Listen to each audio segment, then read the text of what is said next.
3 years ago, I had gastric bypass surgery and I lost over 220 pounds.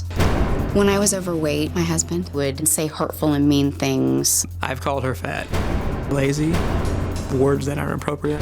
There was an occasion where he called me a fat cow. That was very hurtful. I know you shouldn't treat another person like that, but she reacts right back, and I've been called quite a few things.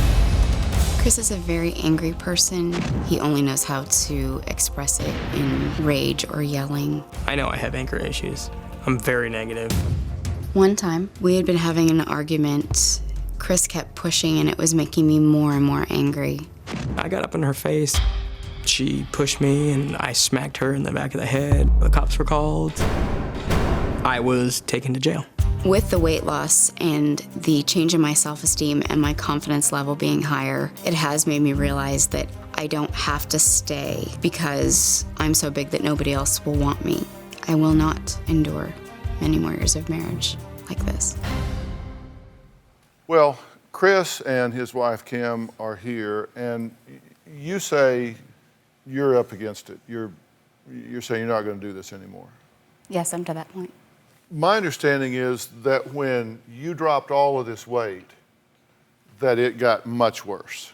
It's harder for him when people pay attention to me because of my looks.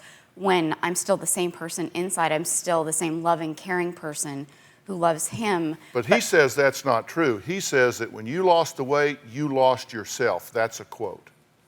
True? Yes. She's changed a lot. Well, I disagree with that. I'm the same person, but I'm more vocal about how I feel, what I want. My self-esteem is completely done a 180. I went from doing everything for everybody else to being in a situation where I have to do things for myself. And I never did that before. But you did change a lot when that happened, according to him. I did. And you said just yourself, you said, my self-esteem took a 180. I stopped doing for others all the time, started claiming some rights for myself. Was she less convenient for you when she lost the weight and started finding her voice, asserting her thoughts, feelings, putting herself on the list, sometimes even at the top of the list? Did that happen here? Yeah, it has. She's not home very often, and I have to take over in the house. Chris has had a hard time dealing with the weight loss and the way other people react to me. I see other guys looking at her, and I see other guys flirt with her.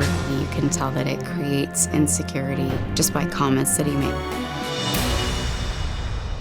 Now, Chrissy is Kim's younger sister. Kathy is her mom. Now, she's the one that sent me a letter stating that everyone in the family is sick of all the fighting. Now, Chrissy says that she witnessed Chris threatening violence with Kim. What are you thinking about this conversation so far? Well, I think it does have a lot to do with Kim losing the weight. And unfortunately, I think that type of stress has completely escalated the anger and completely escalated the violence towards Kim, towards the kids. Just that outbursts in general have gotten worse. And it's made it pretty tough for everyone. What do you think needs to happen here for things to pull you back from the threshold? Because you say, I'm at a point where I'm not going to do this anymore. I know that I've changed, and I don't expect him to change like I did, but I want him to realize that there are things that he could do to be more positive. If he could take that negative energy and turn it into a positive energy, he can accomplish anything he wants. Have you done anything to help him? Have you taken that approach, or has his negativity put you on the defensive? I've taken that approach with him, and I tell him, I love you and only you. No matter how big I was or how small I get or what I look like or how many people pay attention to me, it's not them that I want to pay attention to me or make the comments, it's you. It's you that I want to spend the rest of my life with. It's you that I want to be happy with. It's you that I want to feel safe with. Do you have a story or a question for me? Click the link in the description and tell me what in the world is going on.